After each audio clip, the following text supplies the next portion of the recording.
Lahore high court میں مویشی منڈی کے ٹھیکیدار کی اضافی چارجز وصولی کے نوٹیفیکیشن کے خلاف درخواست پر سماعت ہوئی۔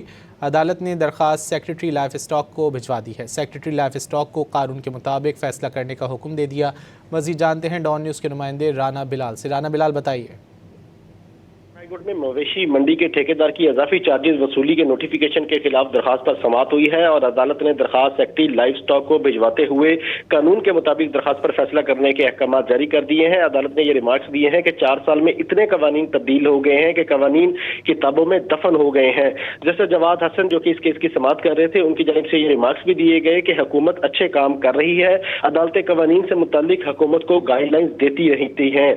وکلا رولز آف بزنس کو دیکھ کر درخواست دائر کیا کریں۔ عدالت کی جانب سے یہ بھی ریمارکس دیے گئے کہ جو کمپنی یا ادارہ رولز آف بزنس میں شامل نہیں، اس کے خلاف پٹیشن قابل سماعت نہیں ہوگی۔